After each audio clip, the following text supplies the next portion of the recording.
I think it said ladies and gentlemen, which is very much my sort of exhortative address pre-COVID, and it now sounds very 20th century.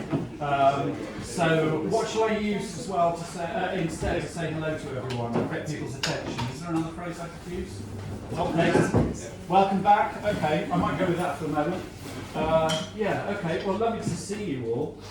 It's really fantastic to see so many familiar faces, and in terms of the concept about tonight, it was really a kind of, I thought, festive and a drink and a social thing, rather like the very early days of London Animation Club, of which more a little bit later. And then after a bit I thought, well, we're gonna have to screen some work. I mean, that goes without saying.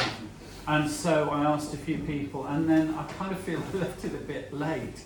So, but I thought that's kind of in the haphazard tradition of London Animation Club, slightly ramshackle, but with an honest and true heart. So I hope that meets everyone's approval.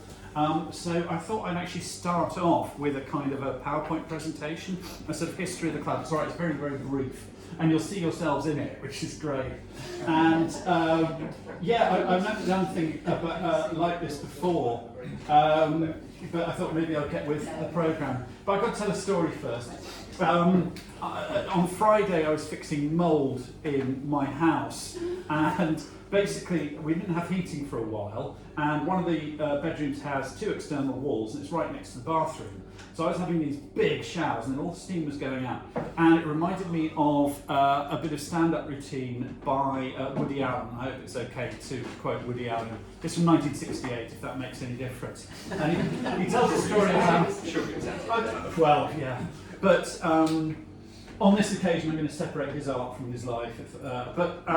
He does this routine about how he's got a date, and she's coming to his apartment in New York, and it's freezing. And so he thinks, what am I going to do? And he remembers this hint, which is that if you turn the shower on, then the steam will gradually circulate around the whole of the apartment and warm up the basic air temperature. So he does this, he turns the shower on, he opens the bathroom door, and all the steam starts to go through the apartment. Then it meets a cold front, and it starts to rain in the middle of his sitting room. And I thought, well, that's kind of what's happened. We actually had very nearly condensation along these two walls, so I was there pulling out the bed and scraping down and everything. So that's what I've been up to. I hope your recent activities have been rather more interesting than that. Anyway, so I thought I'd do a brief talk about London Animation Club. Just very, very brief. So there's the old poster, and there's tonight, obviously. I thought I'd keep it sort of themed. So for those who haven't been to Animation Club before, we started off as a drink after work, really. I'd been and done a course at the Royal College of Art as a rather, comparatively old student, and I wanted to stay in touch with people. I thought, well, why don't we all go to the pub, which is apparently what animators used to do in the early days, and that's how they got lots of work. And this is the Coach and Horses, which is the famous one that was occupied by Geoffrey Bernard in the 1960s, 70s, 80s and so on, and that's right in the centre of town, and I think it may have also been one of the old animator pubs. So here are some pictures, and weirdly, that's Tom Lowe. Tom has got, he's got COVID tonight, so unfortunately he can't make it. I didn't know that. I thought he was unvaccinated. Well, he probably is, actually. I saw him very recently, but he can't come tonight. He was going to show something.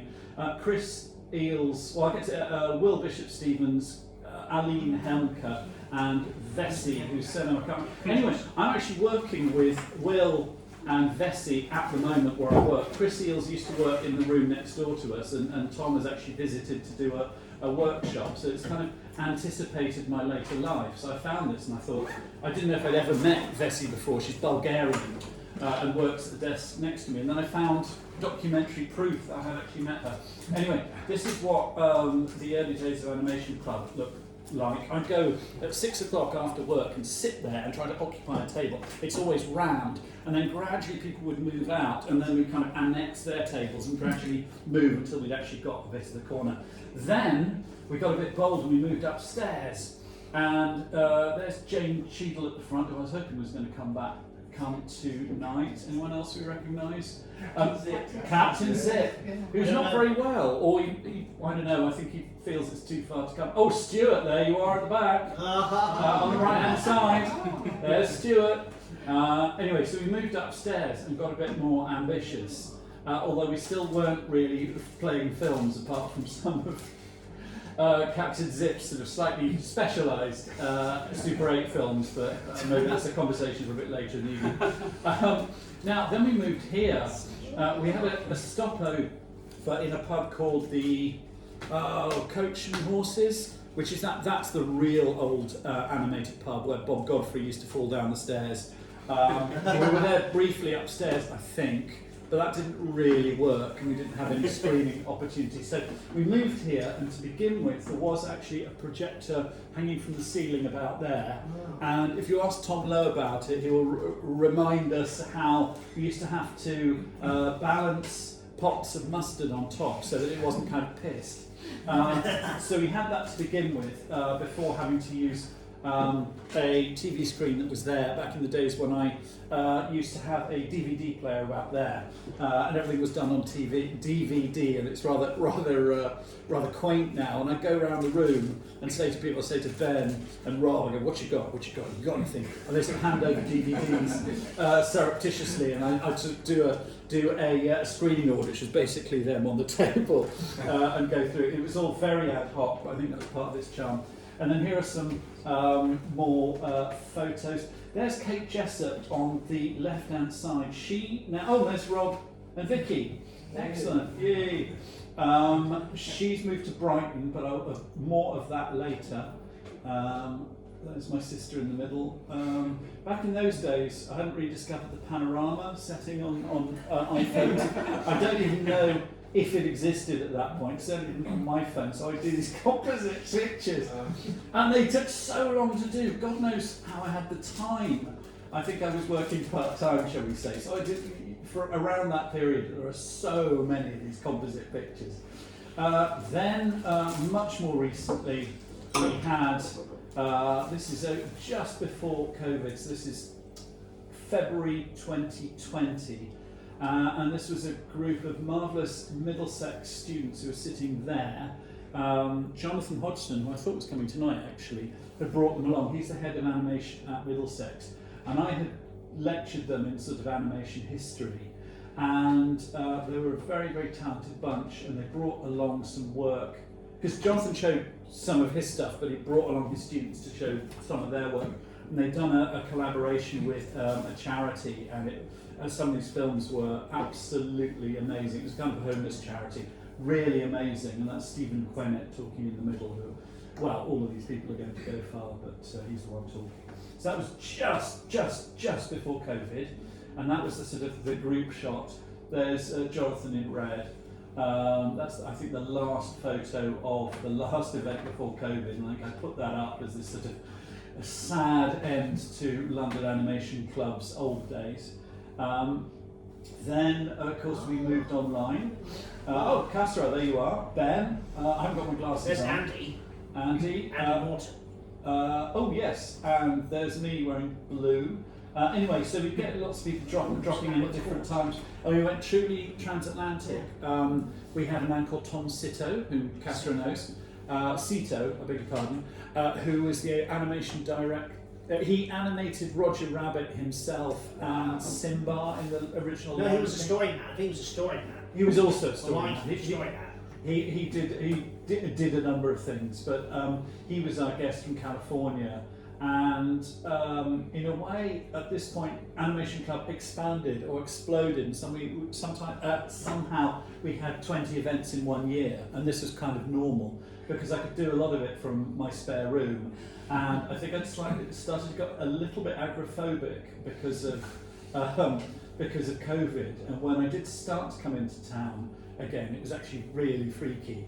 And there's Joanna Quinn. That was a marvellous event. And there's Tom Lowe, our technical director. He's actually not sitting in that production company backdrop. That is actually a fake background. But it kind of fits. And this is a corner of my spare room. And if you look above, there's a flyer that Tom gave me which was for his grandfather Bob Godfrey's Oscar-winning short Great, and that's a sort of poster flyer, and it says Isambard Kingdom Brew now, you can just see it, and that's because that was the main character in the film. And gosh, I've even written in pencil on the wall there. So this is a tiny detail of where the nerve centre was at that time, or one of them. So yeah, we had Joanna Quinn, and that was a marvellous evening. So then we started to come out of lockdown. Wow. Oh yeah. And there's Vicky and Stuart again. I was saying earlier on that the lot this side of the room, the regulars were all wearing were wearing masks, and the other people that I didn't know weren't wearing masks. And I was in the middle here, kind of shoulder to shoulder, really kind of freaking out because I just wasn't used to seeing people. I used to live on the London Underground virtually. But all that's sort of gone, and I was really freaking out. And I love this photo, even though I took it, because Steve Roberts. he's being so kind of animated and sort of bendy. This is a very strange evening because, well, for all sorts of reasons. Steve, we're still projecting in those days, and although I think this screen was there, I sort of hung this special white screen over it. Steve brought his own gear, so we actually had 2 projectors and laptops there, and I ran one to that wall over there, which was our link up to various people online through Zoom. And then Steve was running his own presentation from his, and it worked really, really well, because in the old days projecting was really complicated, and to be honest it was kind of a bit too much for me, and then operating cameras and all sorts of other stuff. But a strange thing happened that night. We had about 6 people joining us in different countries, and suddenly on that wall this image appeared, and I thought, what? Who is this person? She appears to be in a lecture room. It's a friend of mine. Is it? Yeah. But Seriously? She's in Austin, Texas. She teaches animation. Bloody hell. And so I told her about Animation Club before. We've been in contact for years. And so she's always jealous of all these events and all the guests you've got. So when it was one where you could join online, she was I'll come. But it did look very bizarre because you could just sort of see her in the distance, because she was trying to project it for her class. Yeah, that is amazing. Because I vaguely remember someone saying Texas, but I didn't know if they had any reason to do so. Yeah, she's an animator and she teaches. That's so cool. So in Texas, and there you can see Steve in the kind of big panel and various people around the top, and I think Nancy Phelps, who is a sort of animation academic, and you'll see her at every international animation festival. She was joining us from Ghent as well. But there are a handful of other people, so it was interesting mixing the two forms. So that was an amazing evening, I have to say. And then we sort of went back in, or I did anyway, into comparative isolation, and with Jude Cowan Montague and Rita Hakkarainen, whose name I probably mispronounced, we did, they came along and suggested it, a series called Perils of Perestroika, about East German animation from about 1985 to 1995, in a time of massive upheaval in the arts as well as in society. And a lot of the films have been thrown away and don't exist in very good copies, so we were rescuing stuff from online and trying to improve it. And some of the stuff was TV, a lot of the stuff was shorts, and of course you have this shift between publicly funded animation, some of which was very, very commercial, very, very experimental, really kind of quite profound and very stylised, through to, what came later, which was much more commercial work. American studios were farming out some of their work there. But it was a kind of a last gasp of a cultural flowering. So we did 4 of those, one of which I think was stood alongside the best of the live ones, really, the one before Perils of Perestroika 3. I seem to remember there were technical problems with this one. But we're hoping to do Perils of Perestroika 5 early in the new year, but that'll probably be an online one. Then we sort of came back, and I did this is May, so May tends to be a time when loads and loads of people show up, and it was absolutely packed again. And so I was slightly freaking out again, and I got very, very stressed about it. And there is I think the last photo of the last that night. We can see Rob, I can see Stuart, I can see Ben, I can see Rosemary as well. I think they're right. There's Emma Calder, who isn't coming tonight. That might be Jonathan Hodgson next to her. Can't really see from this angle. Anyway, this is actually during the break when lots of people are out of the room, so it gives you an idea. Now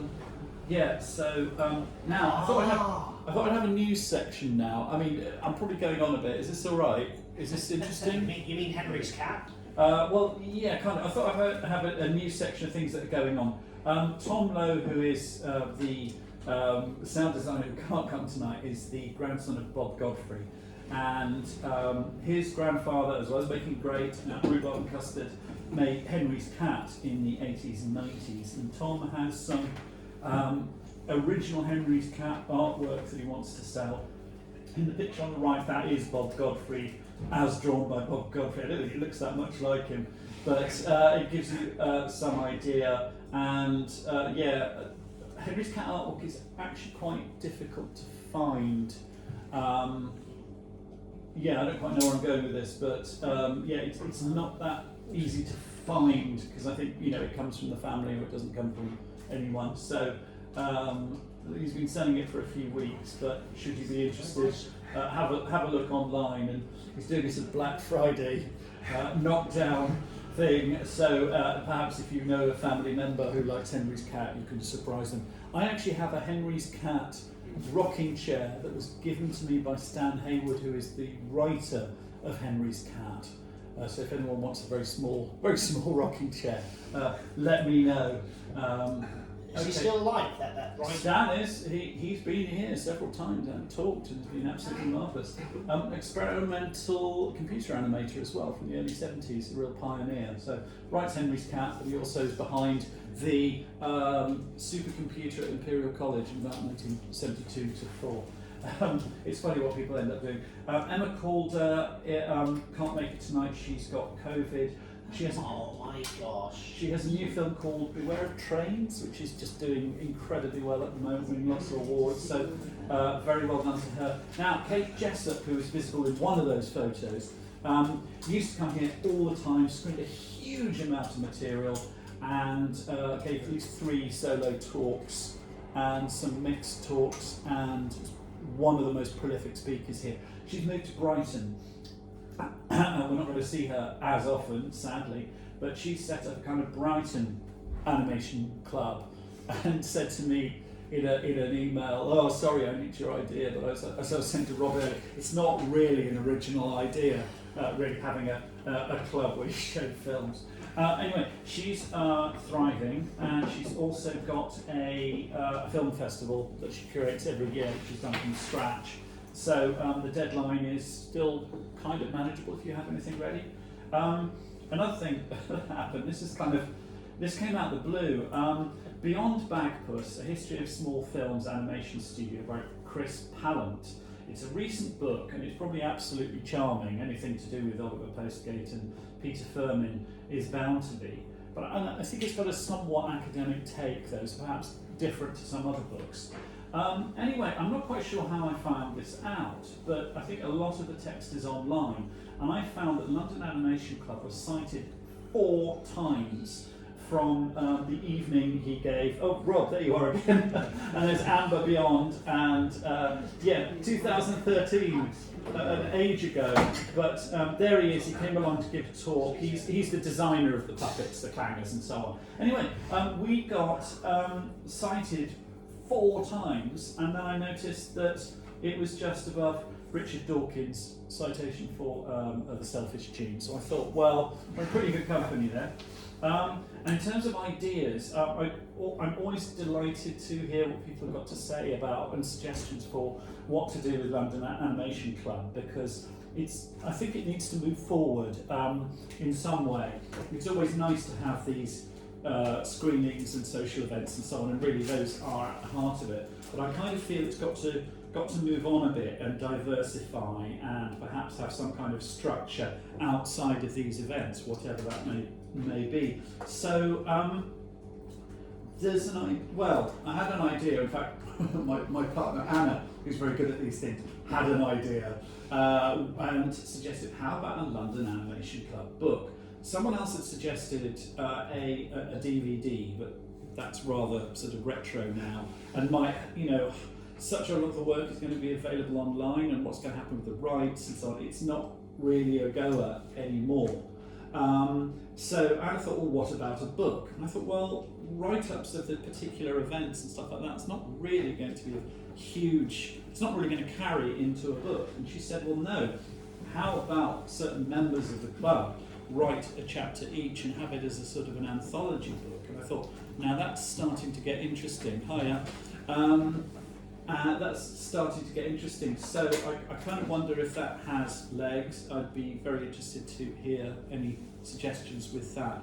I think it would, as well as being readable, because I'm a great believer in books' readability regardless of the gravity of the things they're writing about. I think even the most dense academic works need to have some appreciation of their audience. I think it needs to be readable, and Jez Stewart, who is one of our great occasional members who works at the BFI, who's a great friend to animation, has spoken here on at least 2 occasions. He wrote a book on British animation, the whole history of British animation. I wish I brought it along.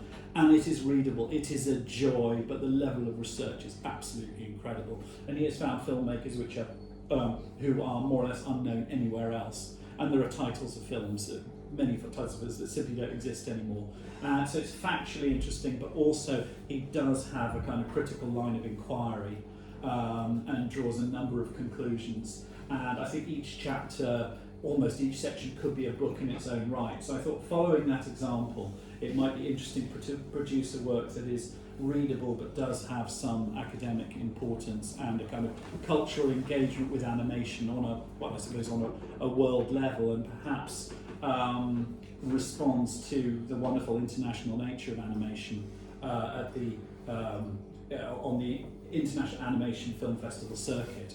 Because we are British, but we have an international aspect. So it would be, I suppose, kind of from a British point of view, but a British point of view is also an international point of view. So I thought there's a particular academic, well, she is an academic as well as a marvellous filmmaker, and possibly my favourite 2D filmmaker ever, and an occasional guest here. She is British and a Londoner, but is working at Harvard at the moment, and I thought, well, that's the kind of scope that I think represents some of the best outlook of British animation. So I thought it should represent London Animation Club and British Animation Club, but on a world stage, I think, something like that.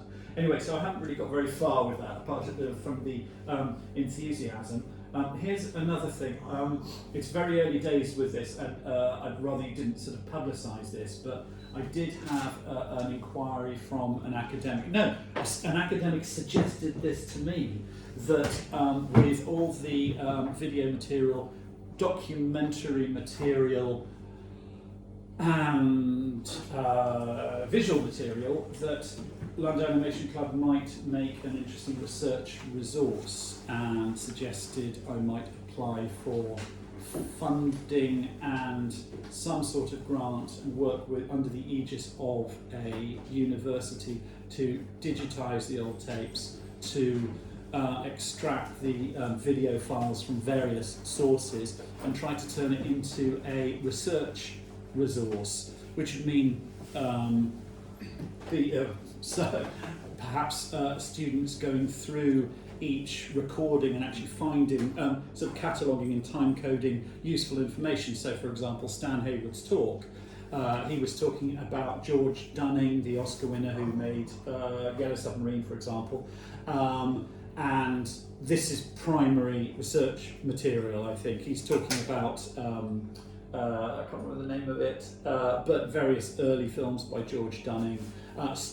Jess Stewart gave a talk on George Dunning, but of course he is also an academic, so that might be... anyway, I think within the aegis of academia it might be usable as a research resource, but obviously that would require my approaching all of the guest filmmakers and so on. But I thought as a rough idea that might be a goer. And again, I'd be interested to know what you think. So it would be nice if London Animation Club existed in some other form as well. So perhaps a book, perhaps a research resource, which wouldn't really be publicly available, but I suppose accessible by other students or by arrangement, something like that. Could be publicly available. Do you reckon? Yeah, speaking on that, make an archive, publicly available archive. Okay. Could be hosted by a university or something. Hosted by a university. Or similar organisation, you know, like the it's that library that Stephen Ball runs at Central St Martin's. Central St Martin's, yeah, it's an Could even be archive. part of that. Well, that would be wonderful because it's all there, but there's so much stuff. I haven't even digitised some of the early tapes because just It's a lot of work. I've got a life to at work. Yeah. It is a lot of work, but also to catalogue it and and the Peter Firmin one, for example. That is broader than London Animation Club because one of the things I like about it is a community as well. So he was very much a guest from outside. But I'm thinking more of a sort of, like yourself, you gave a marvellous 2-hour talk and screening some years ago. Yeah, I think so, including the screening of the work. And yes, some of the stuff I don't think it's available anywhere else. So quite a lot of it goes up on the YouTube channel. But again, it's hard to keep up with that. And Joanna Quinn, when she and her husband Les Mills gave an interview for the online version, they just had a new film that was about to go out, so they couldn't release the material at the time. I want to go back to them and ask if we can put it up on YouTube now. But again, there are issues like that. When Mariam Mahaji gave a talk here, she had another film about to go out, so she didn't want it released. So not everything that's been digitised or exists in a file that's easy to upload has been uploaded yet for that reason. So I think clearances and whatever would be a thing, but it would be nice if it did exist in some kind of other form or format. Are the recordings already available on the YouTube? A lot of them are, yeah. I tend to use this camera. Oh gosh, it's in the back of my head. Okay, that's not very interesting. And I've also got that, but probably not even visible on that. Oh well, never mind. That's narcissism. Yeah, so. So you already have permission from the people To go up on YouTube, but that's kind of, on your channel at the time, so Yeah. you don't need to revisit that. Yeah, but sorry, Richard, you were saying something really interesting then, and I've completely. Oh, I was just asking if the recordings were on YouTube. A lot of them are, yeah, but it's been very difficult to kind of keep up with that. So, in fact, working online with Zoom, it was very, very convenient because then I had the file, I could top and tail it and just put it online. This camera, whilst very, very convenient, requires me to re-export files, and it's very, very tricky and time-consuming and so on. This one's Hello. got a battery. The one here is having a little warning about the battery. This one? Oh, the one. There's a sign here. Is that relevant? No, I didn't. That's not yours. Oh, is there another thing? Oh, okay. There's a little That's box really there. interesting. Oh, it's spying on us, I guess. Yeah, so those were the ideas. Something else that might be interesting would be to do a properly curated programme, something that we have done in the past. One got shown at an exhibition in a hotel room in Hong Kong, which is a sort of mixed programme just put together of films by members of the club. There was a game of Exquisite Corpses, that's a surrealist game where the last frame of one film is the first of the next, and so on. And that was a 2-minute film which played in a few places, and then there was a 1-minute programme that I put together for Kerry Baldry, who has visited us here a few times. She's an artist filmmaker who puts together these programmes of 1-minute artists' films. She asked me to put together a programme of an equivalent for London Animation Club, which also got some screenings elsewhere. So, but that was a while ago, so I thought maybe that might be kind of interesting, some sort of curated programme or something or other. If anyone is particularly knowledgeable about online distribution or online transmission, then maybe you could talk to me as well. So that's kind of it. This is where we are. Should we have a short break after that? Anyway, I hope that was interesting, because I kind of, you know, talked a bit before, but not showing pictures. Thank you all. So should we have a little break, and then I'll show some films after that. Oh, of course. Excellent. Okay. Thank you, Martin. Thank you. Thank you.